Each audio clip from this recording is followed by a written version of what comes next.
Welcome to the show, Anita. Thanks, JJ, for having me on. I'm really happy to be here today. I'm very honored to have you. I've known about your story since probably Wayne Dyer brought you into his circle of influence back in 2006, 2007? Yeah, he discovered me in 2011. So Oh, yeah, okay. I felt yeah, like it wasn't that long ago. I know your NDE was before that, and there was some yes. momentum created before he found your story and then reached out to you, and then you came on his radio show, I know, unannounced, and then you did that and he wrote the book and you published the book. And so I remember you, but I didn't know how far back that was. So that was 2011 and we're now in 2020. Okay, 9 years ago. Yeah. Uh, and I remember hearing about your story. And at the time, there wasn't anyone in my life necessarily that, or, how we have different stages of when we're ready to hear information or when we're ready to connect. And so I remember knowing about you. And at that point thought, okay, well, whenever I'm ready to know more about this story, I know where to find her. And your book was also brought up recently. My partner, Doug, who you met at the fireworks, his brother had Hodgkin's lymphoma and passed in March of last year. And somebody else brought up your book. And Doug had said to me, he said, well, maybe I should get that for my brother to read. And I said, okay. And then that was sort of the end of that. And I don't think that happened. And then fast forward, my last interview with Dr. Eben Alexander, which was published last week, he definitely recommended that everyone know about your story and that you were such a model of healing, because he and I talked about the power of healing and what had happened in his NDE. And so I know that from listening to your book, I listened to it on audio. I've watched your TED Talk. I've watched a bunch of your videos. So I feel very ingrained, and I feel like I have a pretty good understanding of your perspective on many things. So what I'd like to do today is take some of the best of that for the people who are listening for my show, if that's okay. And then I have some questions from some listeners for you as well that we can cover. Is that okay? That sounds amazing. I love it. Good. Yeah. Now, I do teach, for lack of a better focus, law of attraction. And there was nothing that I found in anything that you said that was incongruent. And I find myself often in a position where, like, in fact, I said to Dr. Alexander on our first interview, I said, I think your NDE is a perfect example of law of attraction. It's like the most perfect. And when we talked about it, he was like, oh, I'd never thought about it that way.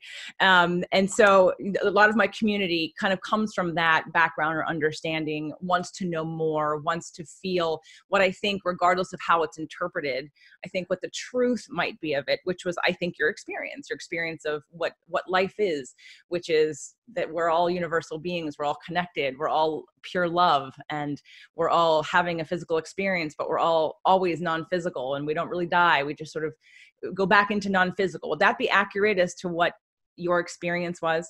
Yes, it would be accurate.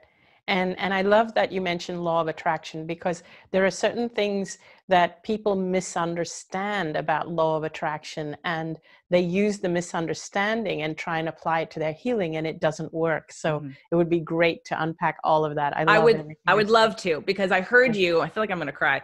So if I do, because I feel like you captured in your story in the first book, uh, and I heard it again, because I'm sort of that, my gifts, my talents, who I really am, is the a little bit of the analyzer, but I'm a Pisces like you. I'm a feeler. And it was bridging the gap between that left and right brain. It was taking an Yes. idea and understanding and being conscious and being present, and then making sense of it and figuring out, like you talked about beliefs. Sorry, I'm getting a little teary-eyed. And I, That's good. That's a good thing. it is a good thing, because it kind of, we're bringing some worlds together for me. And in this show, I really, like you, want to empower people to be, and to be love, and to be who they are. And all the other stuff, all of the use of all the tools I have, astrology, law of attraction, left brain, right brain, nonviolent, like all the tools that I use are really just to create clarity and freedom. They're not to make anyone feel badly. They're not meant to make anyone misunderstand and blame themselves or carry Hmm. guilt or fear. It's actually to be the opposite. It's to create freedom, not fear. So Yeah. before we get down the rabbit hole too far of law of attraction, and I want to emphasize on this interview, I loved your TED Talk. I'd like to give people for who don't know you, who aren't aware of your story, I'd love to give them, if we could do a condensed version of your TED Talk. I'm going to go over the 5 points towards the end of the interview, but I want the story. But I'm going to say right now for all of you, we're not going to cover everything. And so I would really, really, really beg you, please buy or listen to Anita's book, because a lot of the questions that you asked me to ask her, she answers in the book. So I want to use today to do things that we haven't talked about yet. I want to explore deeper aspects and ideas so you really can get well-rounded information and feel trust, feel peace, feel a deeper knowing, feel a sense of surrender with trust that I think we can achieve today. So please get her book. Please listen to it. Also watch her TED Talk. It's 18 minutes. It's beautiful. We're going to go over some of it here, but today is going to be geared towards taking this to a new conversation and to hopefully inspire all of you to know and trust that what she has experienced will benefit your life as well. So Anita, please tell us about your NDE. Okay, so I'm going to condense it really short so that we can get into all the other cool stuff. So basically, I had lymphoma for 4 years, and towards the end of the 4 years, I had reached what they called end stage lymphoma. So it was the final stages. So it was beyond stage 4 in that my muscles had atrophied. I could not walk anymore. I weighed 85 pounds. My body was no longer absorbing nutrition. I was so weak, I couldn't even hold my head up. My head would be hanging down like this. I would either be in a wheelchair or I would be lying in bed, but I couldn't lie flat because my lungs were filled with fluid. And so I had to be propped up. Otherwise, I would choke on my own fluid. I had open skin lesions. I had tumors throughout my lymphatic system, many of them the size of golf balls, from the base of my skull, all around my neck, under my arm, in my breast, all the way down to my abdomen. There was a lot more on this, on my left side than my right side, but they were the size of golf balls. And basically, so on February the 2nd, 2006, I fell into a coma, and the doctors told my family that these were my final hours. My organs had now shut down and that I was not going to come out of the coma. And so my family gathered around me and my brother flew in. So this was happening to me in a hospital, in one of the top oncology hospitals in Hong Kong. I was in the intensive care unit, and my mom and my husband were around me. My brother was flying in from India. And so people were being told that these were literally my final hours.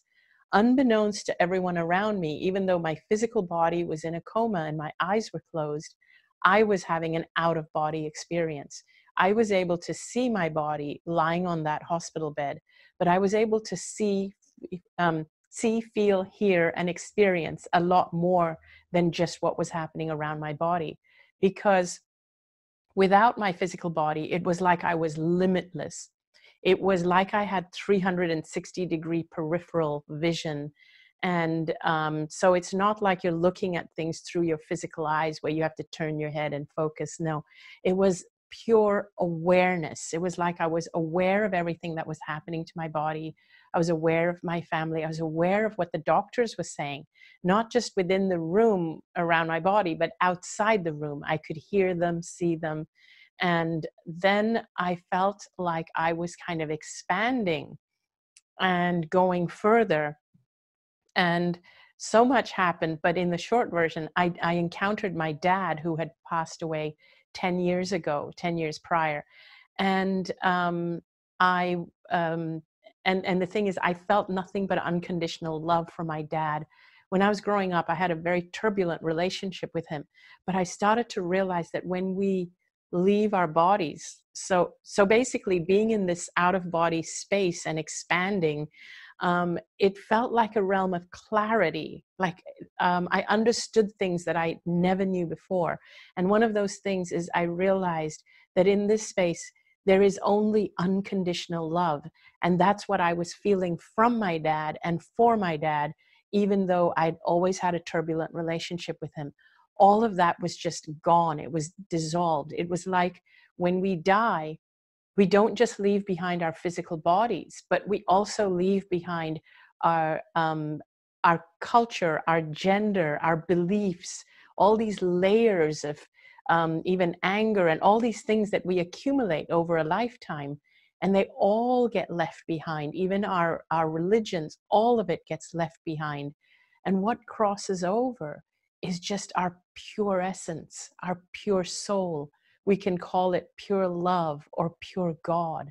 And so here I was in the other realm, my pure essence and my dad's pure essence. And so none of that conflict that we used to have, or turbulence that we used to have, none of it existed in that realm. And so what I started to understand while I was there was I started to also understand how it was that I had got cancer, why it was that I was lying in that hospital bed dying. My life made sense to me. And I reached a point where I realized that I had a choice as to whether to go back into my physical body or to go onward into death. Now, I felt so amazing there. I felt so vibrant and free. And I felt like I was surrounded by a feeling of unconditional love. And that love, we can call it anything. We can call it God, or coming from the angels or our guides. But it's not one specific thing. It's so limitless there. I realized that God is not a being, but God is that love energy that I was just surrounded and bathed in. And it could be the collective energy of all of us. It's so hard to put it into words, but no part of me wanted to come back into my physical body. And I wanted to stay there, but I felt my dad was encouraging me to come back. And he was encouraging me to realize that now that I knew the truth, that if I chose to go back, my physical body would heal very, very quickly. And I was reluctant to come back, but finally I did, because my dad wanted me to know that I had these gifts waiting for me. And he also wanted me to know that my husband, Danny, who was here on the other side, he was by my bedside, that his and my purpose was linked. And if I didn't come back, he wouldn't be able to complete his purpose either. So all these elements made me choose to come back. There was another really important piece. One of the things I realized was that my entire life, I had made all my choices from a place of fear. And it was that fear that contributed to me making myself smaller and weaker and ultimately getting the cancer. I also realized that a big reason for my fear was my dad, and he had always made me feel smaller or lesser than who I am, and I always feared being myself. The final words my dad said to me to get me to cross back over to this side was, now that you know who you are, go back and live your life fearlessly. And that's the point at which I came out of the coma and started coming back into my physical body. My dad, who had instilled the fear in me during my lifetime, actually broke that spell of fear during my death and wanted me to come back and live a life without that fear. And when I started to come out of the coma, I started to tell everybody around me what had happened. I said, Dad is there. I'm not going to die. And the doctors couldn't believe what I was saying. They said it was the drugs. But I started to say things that I couldn't possibly know. Like I said to my doctor that I said to Danny actually something like, isn't that the doctor who said, I'm not even going to make it through the night? And Danny said, but that doctor said it outside the room. He didn't even say it in the room. How could you have heard it? And then there was a doctor that walked in who had never treated me until I'd gone in the coma. But when he walked in the room, I recognized him and I said, hey, good afternoon, Dr. Chan. And he said, how do you know who I am? And I said, didn't you come in and remove fluid from my lungs? And he said, but you were in a coma. You couldn't possibly have seen me. So they started to realize something weird had happened. But 4 to 5 days after coming out of the coma, I wanted to sit up. I wanted to eat. I wanted them to start removing all the tubes. And the doctors started noticing the tumors were shrinking rapidly. And within a week, the tumors were like down by about 70%. And over the weeks, they just kept shrinking, and the doctors were doing all their tests and they couldn't believe what they were seeing. The radiologist who was doing the tests, he thought he was getting the wrong patient's reports to do the comparison. He actually had to call back the record center to say, have you sent me the right reports? Because this is not possible. Within 3.5 weeks, they could find no trace of cancer. I was just building up my physical body and my strength and my muscles and trying to gain weight so that I would have the strength to be independent again. But after 5 weeks of entering the hospital, 5.5 weeks of entering the hospital, they released me to go home and live my life cancer-free. And that was in 2006, and it's now 2020, so it's 14 years. Again, she goes over all of this for those of you that are hearing this for the first time, obviously in much depth of all of the different little synchronicities, if you will, of all, like, more stories and her experience through that amazing story in her book. So please, like I said, please don't let this be the only time you get to hear Anita. I'd love you all, just like with Dr. Alexander. I didn't think I needed to read his book after I saw him on Super Soul Sunday. And my therapist I was working with at the time, colleague as well, said to me, no, it's a beautiful journey. And so I think yours too. What I loved about when I was listening to you, because I did it on audio, the two things that really became very powerful cellular to me. And again, part of this is because I learned some things in my, I've learned and expanded in my time frame and on my journey. And I have, every time I hear of an NDE, like when I have a certain understanding, I think of what's on the other side, which is what you've experienced, even though I haven't been there, even though I haven't done it, but it always has resonated with me. All of the teachings that I got from Law of Attraction, that you're the creator of your own reality, that we're all universe, we're all source energy. I know there's not a God that's separate from us. I know we're all source energy. So all of those concepts expand my body as I think about it. I feel this immense, like you talked about, what was really amazing to listen to was when you talked about, you felt yourself blending into everything in the room, that not only did you have the view, the 360 view, your body didn't exist. It was almost as if you and everything was one. Yes. And that feeling that I got from listening to that was just, I would love for everyone to feel that. And I'm going to jump around a little bit, because I want to take the momentum from where we are right now. How would you recommend for those that are, because I know, you tried everything. You had done so many different healings and modalities, and eating this and not eating that. And what would have worked? I know that the point is nothing would have worked. You were supposed to have gone through this, correct? Yes, for me, that is the case. And yet the dichotomy is that I feel if I knew then what I know now, I wouldn't have had to go through what I went through, which is why I share with people what I know now. And how would that have been delivered to you though? For me, I interpret my first time hearing Abraham say, you are the creator of your own reality. I didn't have any guilt or shame or blame attached to that. That felt freeing. That felt empowering. That felt expansive. When I heard that I am source energy, I felt expansive. I felt free. So what would have had to have happened, do you think? I mean, would you have listened to someone like you then who had a similar experience? I would have listened to someone like me because the way that I present things is the way I would have liked it to be presented to me back then when I was going through what I was going through.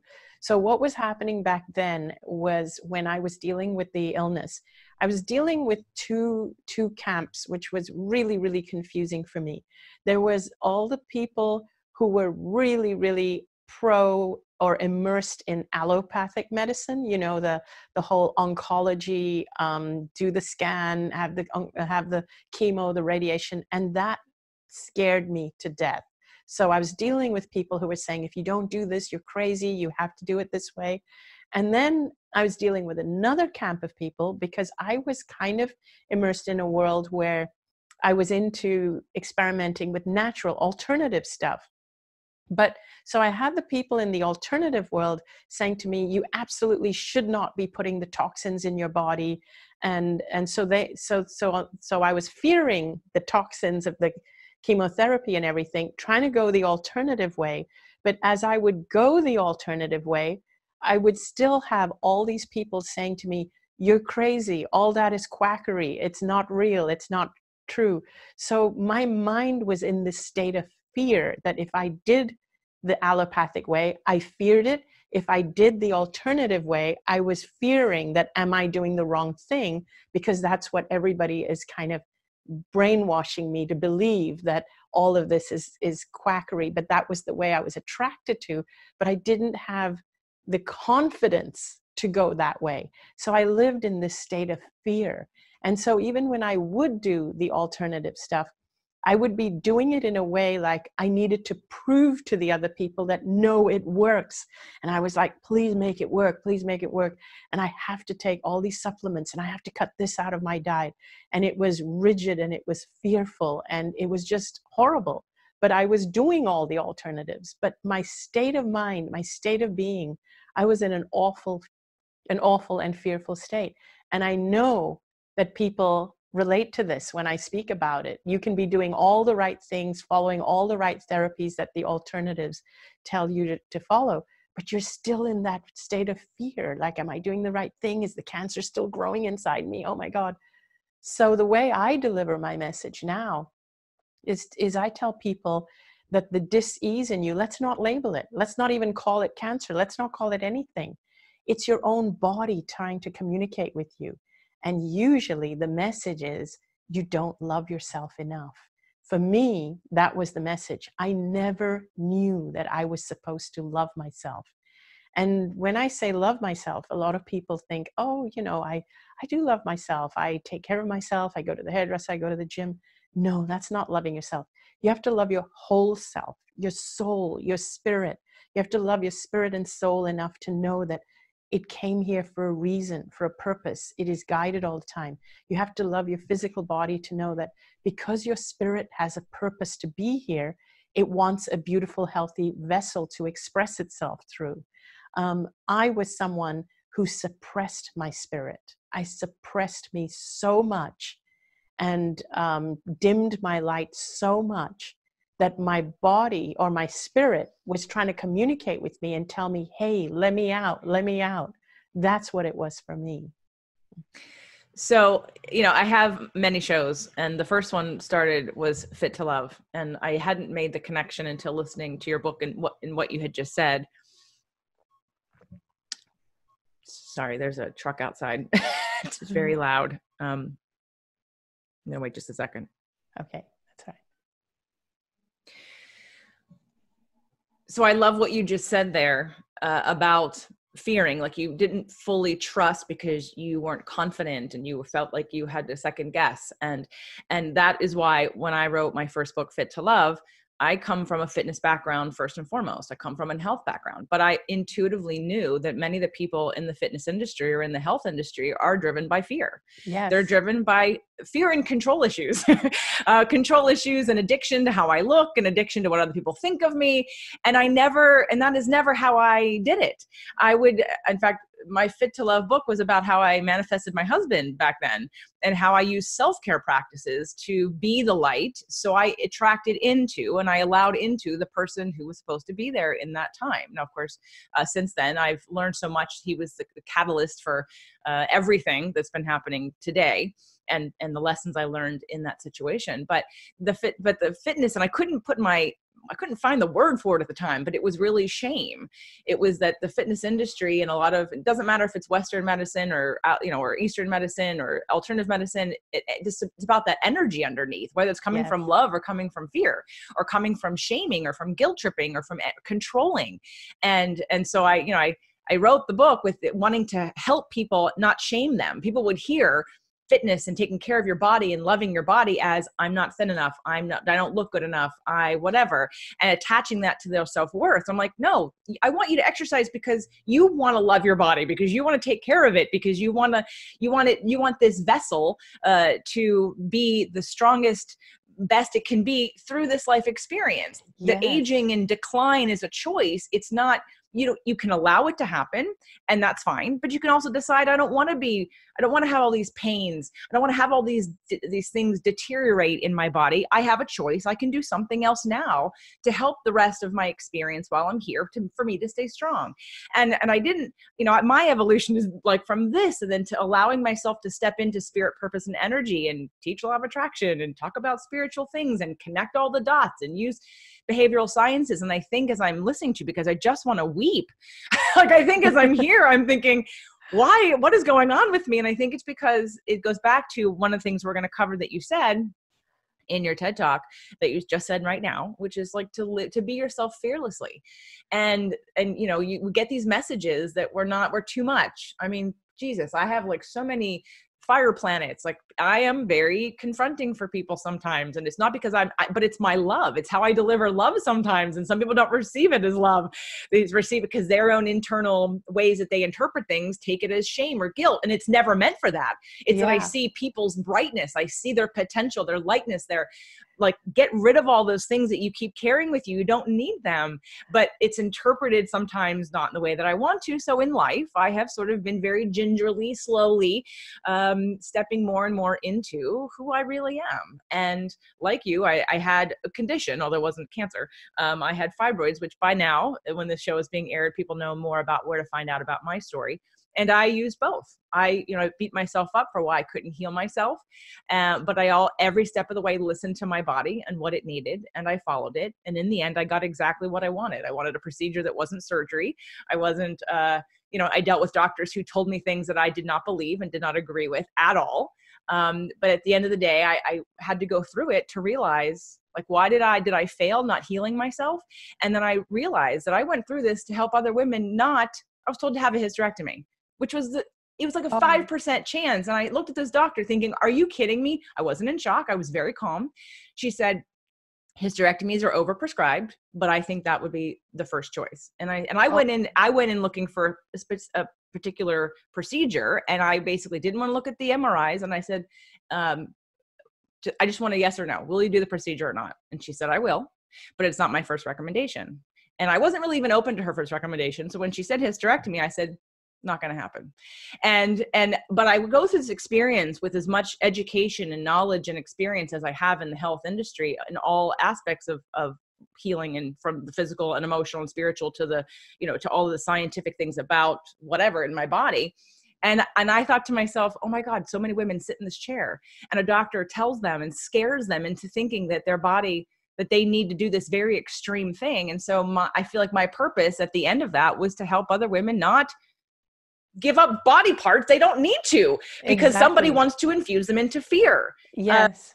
So I'm relating to the journey of, I had to go through this to get here in order to help other people save their body parts, women save their uteruses. It's unnecessary to understand all of the emotional pieces, to integrate that fear, to take ownership of that. Yes, I have not allowed myself to be who I really am, because I've had parents, because for pretty much everybody else, I'm too much.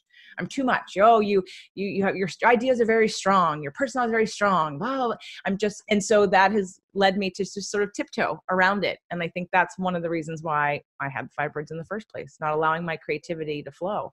So let's talk about how you would recommend for people who are, because I think I'm a very confident, I know myself very well. I've had a great life. I've had great support, even though in that support, they still didn't know what to do with me. They had no tools or skills to handle me or to guide me.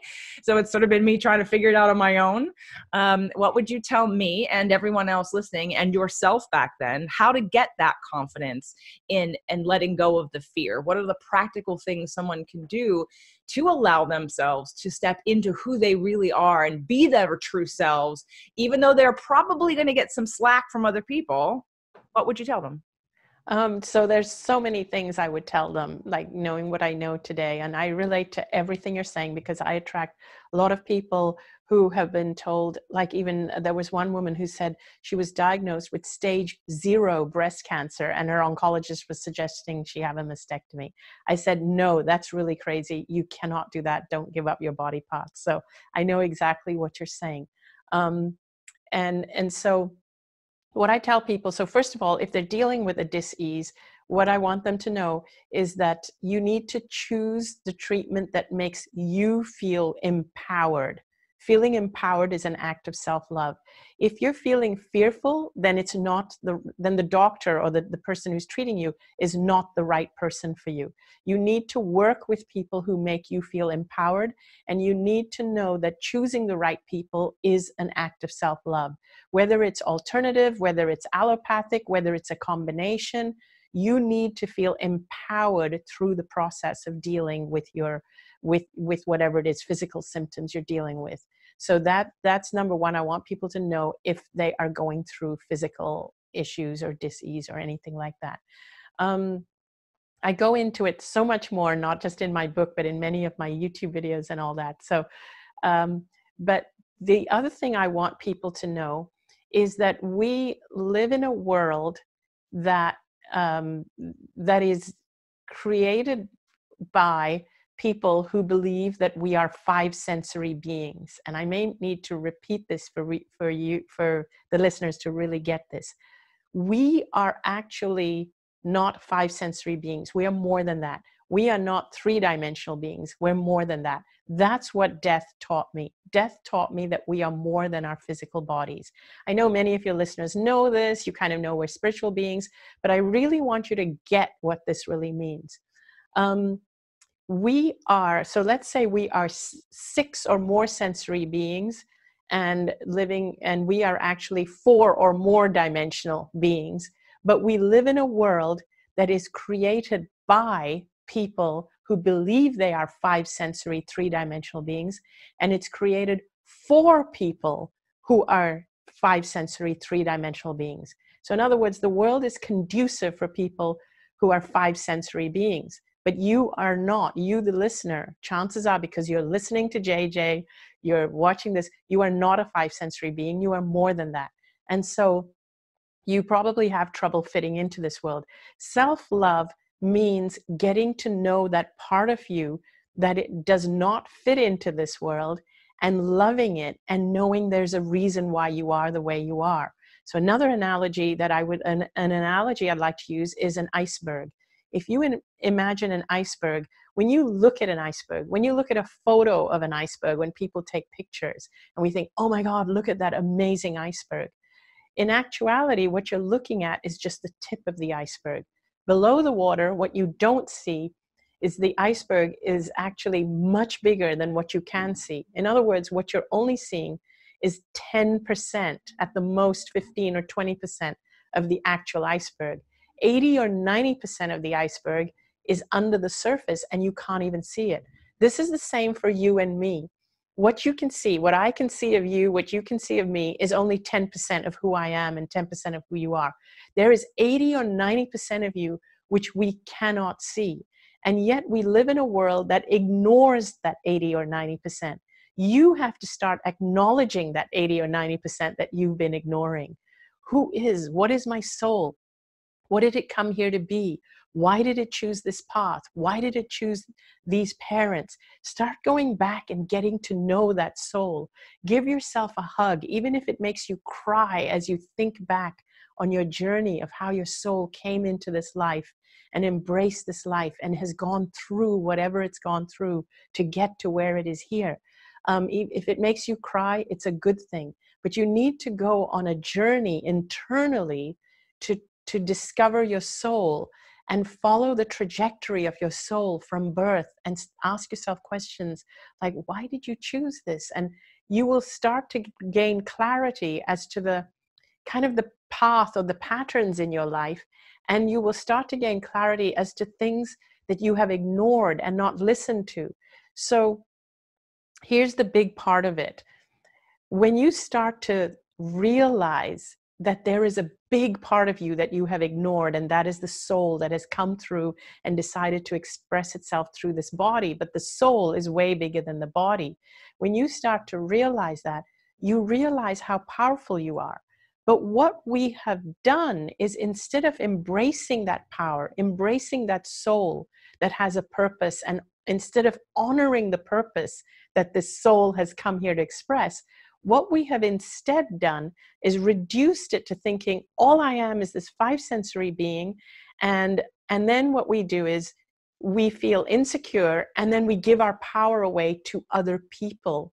We ask other people to tell us what's wrong with us and tell us what we need to do about it, instead of checking in with that 80 or 90% of us who actually knows the real truth. We never check in with that. So I always tell people, turn inward, meditate if you have to, go for a walk in nature, or but really get to know that you are more than this physical body. The other issue I have is that whenever we have a physical issue, we think that all it is a physical issue. In actuality, our physical body is an expression of that soul. So every illness is actually more a spiritual, something our spirit is trying to tell us. So the issue I have with of course, allopathic or conventional healthcare is that they purely look at the physical. They don't look any further than that. But I also have that issue with a lot of alternative where, okay, it's a lot better. They don't give you drugs and pharmaceuticals. They give you natural remedies. You do it through food. But they still only look at the physical. They still look at your physical symptoms and say, this is what you need to do with your diet and all. Now, I don't undermine that. But the point is, you still haven't gotten to know that I am so much more than the physical. Let me heal it from the soul level. And when you start healing it from the soul level, and you start to grow more passionate about your life, and you have more love for your life, what happens is you gravitate towards starting to keep your body healthier and doing those things of health, but more from a place of love, a love for myself, a love for my soul, a love for my purpose, my life, because I've gotten to know my soul. And so you start to do things that are healthy for your body because you want your soul to have a healthy vessel through which to express itself. The other way, the way we're currently doing it as 5 sensory beings is, oh my God, I've got these symptoms. I've got to go see a naturopath because I don't want the drugs in my body. The naturopath tells me, oh, you need to take all these supplements. It's still very 5 sensory. It's like, oh, let me take these supplements. And then there's this fear. Is it clearing these symptoms? Is it not? And so you're still feeling that stress and fear of the symptoms, which is what is actually, fear actually weighs down on your immune system. It actually it actually slows down your energy supply to your immune system, and you need your immune system when you're healing. So I always say, make your choices from a place of love and not fear. And the first thing to do before you even love your physical body is to love your soul. So that whole thing was my long way of saying, step number 1 is to know that you are more than a 5 sensory physical being, and love that part of you that is not physical. Step number 1 is to love your soul. Step number 2, know that your soul is expressing itself through this body, and you need to keep the body healthy so that your soul can continue to express itself through the body. That's what I would say. Beautiful. I do an event called Releasing What Weighs You Down. And even though this will be published long after the last one happened, which is this coming weekend, I've got a book that I use called Messages from the Body. And I link every ailment to a psychological and emotional set point for the body. In fact, last night I was having a little bit of a restless leg syndrome. I got out of bed, I came over here, I sat down with the book, and I was like, okay, what's going on? Because I didn't know what it was in my, and my awareness. So I sat with that. I did some EFT, some emotional freedom techniques, some tapping on any of the fears that were coming up for me about all the things that were going on this week, and just being in the moment of that. And it took about, 10 to 15 minutes. I think I had some tears, and then I went to bed and It went away. But it's linking, because a lot of times I have clients that have, let's say, back pain. In fact, one of them has been working with me for 8 years. And from the beginning, I've said to this particular client who's been on the show now, he's had his transformation, that this is a physical issue. I mean, this is an emotional issue, not a physical issue. But most people don't understand how to link those together, especially men. They think they hear emotional and they go, I don't understand what that means. Yeah. And I realized, oh, it's stress. So let me reframe that for you. It's stress. Oh, I have stress. Right. So the stress, which is emotions, so you can't have stress without having negative emotions, unless it's physical, you're building your body up.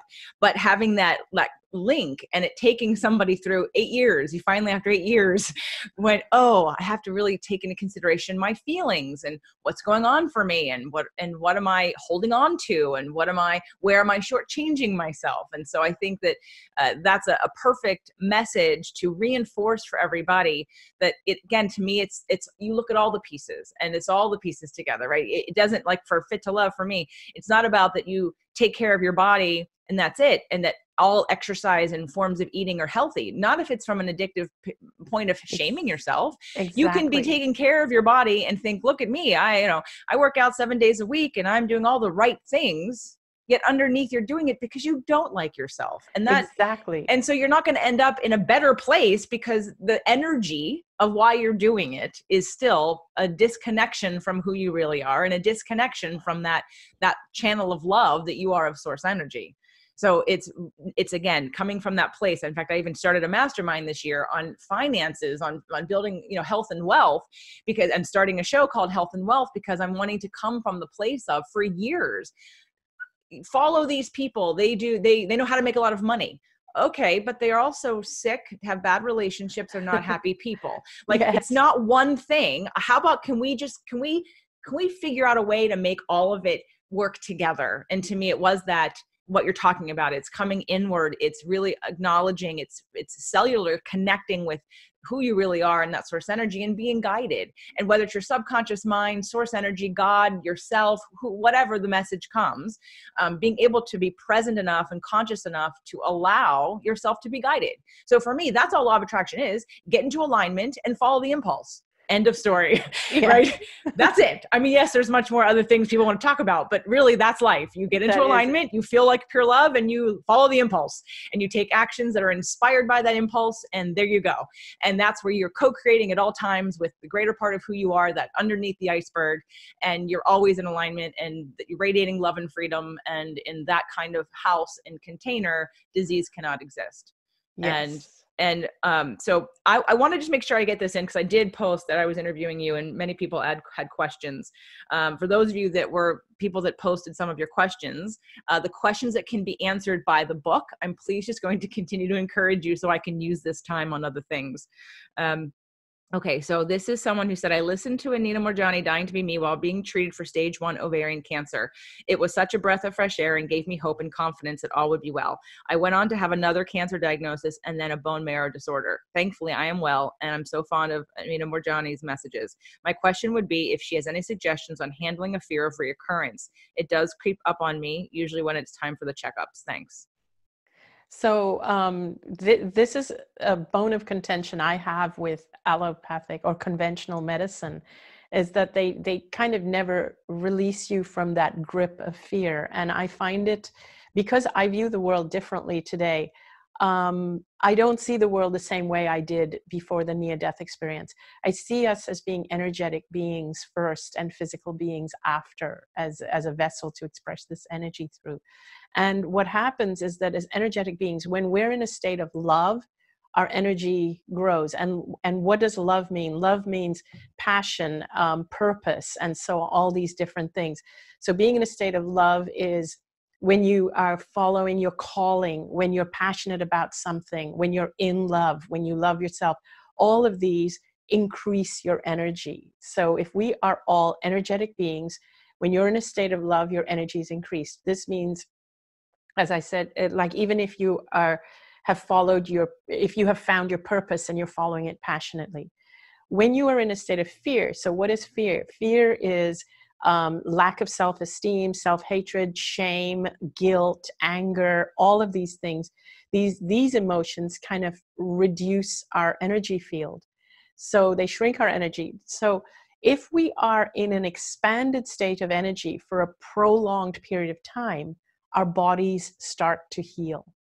And this is something you won't learn in medicine, but this is what I discovered. If I had to give you one key of what healed me, it was being in that expanded state of energy. Suddenly I was in this immensely expanded state of energy, and my body just started to heal. Even when I came out of it, I felt like, oh my God, I figured it out. I know what it is. And my physical body started to heal. So what I would ask you to do if you are in fear of your illness, number one is don't fear the fear. Allow those thoughts to pass. But then what I want you to do is, after that, don't push them away. They're there. But where I want you to take your focus is, I want you to start thinking of a purpose for your life. Like, I want you to think of a life beyond the diagnosis. Personally, when I deal with people, I don't even use the word cancer because there's so much fear to it. And even hearing that word brings your energy field down. So when you think about it, looking at it from my perspective, when I see everybody as energy beings, and the objective of this life is to keep your energy as high as possible. That is really all your objective is to keep your energy as high as possible, and to reduce the amount of things that decrease your energy, which, as I said, was fear, stress, shame. All reduce those as much as possible, and increase everything that expands your energy. To me, it's ironic that our very medical system instills this fear in someone like you, this fear of cancer, fear of recurrence, and having to go for checkups and all, that the very system instills this fear in you, which reduces your energy, but you need that energy for your body to actually go into this healing mode. So your job is to focus on doing whatever it takes to expand your energy. And this could be anything: following your passion, doing the stuff you love, being with people you love, going out with friends, laughing, doing those things. And also seeing a life beyond your disease, seeing yourself as being more than your disease. Find a purpose so that you are passionate about something and you have a reason to live. So here is the biggest determining factor of the quality of your life and your shall we say, your chances of healing and overcoming disease. And that is your reason for living. If you are not committed to life, if you don't like your life, if you are in awful relationships, struggling with money, and you kind of feel, oh, I'm ready to check out, and now I have to deal with this illness, what's going to happen is that you're going to have this fear of it reoccurring. You're going to be in this really shrunken energy stage, the opposite of expanded. And what's going to happen is that chances are it may reoccur. But if you use this illness as a springboard, it's like, oh my gosh, I want to find my purpose. I want to live long. I want to be committed to being here. And it's about getting passionate about life and living, and shifting your focus from dis-ease or dying to living. Like, really shift your focus and say, if I have a clean bill of health from this moment on, even tell yourself, if I was guaranteed that this illness is not going to come back, what would I do with the rest of my life? Now go and do that, whatever it is. If you were guaranteed this moment, this illness is not going to come back, what would you do? And start creating your vision and your passion, and from this kind of thinking, this mindset that it's not going to occur, and start living your life that way so that you have a reason to live. That in itself expands your energy state, which increases whatever you need in your physical body, the right endorphins and the right things in your body to start the healing process. So sorry that was long-winded again, but yes. No, and again, I'd keep you here all day. So I'm going to, some of these I'm going to have to write some of the answers out to, or direct them. I'm just going to do one quick short one before we have to close? Okay. So my nephew took his life on December 27th due to PTSD issues. Does she think he will be welcomed? Were loved ones there to greet him? How should those of us still heal from this? My pain is great. First of all, I'm sorry about for all of you here that have to go through with this. You need to heal your own pain, but your nephew is totally fine. Contrary to popular belief, people who take their own life, they are not punished or judged on the other side. They've gone through so much pain here. The last thing that's going to happen is for them to have more pain on the other side. Your nephew will be completely welcomed. He's safe. He is, and I am certain from that state of mind, he is feeling amazing. He is absolutely feeling amazing. He's free. He's free from all the pain. And the only thing he wants for the people who are living, and this is for anybody who has taken their life, the only thing they want for their loved ones who are living is for them to heal and find joy again. And they do not want you to feel guilty for what happened to them. They do not want you to feel that it's your fault. They are actually feeling free and released from what took their life. Having said that, I do not want to encourage, I'm not trying to encourage people to take their life. The most ideal thing to do is to climb out of it and find a reason to live. And of course, and so you need to seek help if you're thinking of taking a life. So please don't take a life, because things can change for you on a dime like they did for me. But if you have lost someone, please know they are not suffering on the other side. They absolutely are not. And they don't want you to suffer on this side either. So do whatever you need to do to heal your pain, and know that you don't have to feel guilty, because you did not have anything to do with them crossing over. It was their state of mind that did it. Thank you for that. And I have to close out of respect for time for you and time for me, but know that I'd love to have you come back and talk about your other books that you have that we didn't even skim the surface on. So you want to tell quickly people, I would love to have you tell people where to, so Anita does Facebook Lives and she puts them on YouTube. And so you're able to ask her directly some of these questions, and I know you answer them. Where's the best place for them to go to connect more with you? So I have, as you mentioned, I have a YouTube channel, Facebook channel, Facebook page where I do the live videos. I have a newsletter. If they go to my website at anitamoorjani.com, they will find everything there, how to connect with me. We also have an online platform, which they can join, our own private online platform, a membership platform. And also, of course, there's my books, which is Dying to Be Me and What If This Is Heaven? So many ways to connect with me. And I'm on Instagram and Twitter as well. So please follow Anita. Again, my recommendation, strong plea, is to at least listen to or read Dying to Be Me ASAP and watch her YouTube TED Talk, and then go to anitamoorjani.com and see what calls to you and follow the impulse you have to connect with her more. And hopefully Anita will have you back on. I appreciate so much you taking the time now, after writing your next book that's coming out, to be on the show today to give some people hope and inspiration, clarity and direction and guidance. So thank you so much. Thank you. I would love to be back. Thank you so much. Okay, thank you.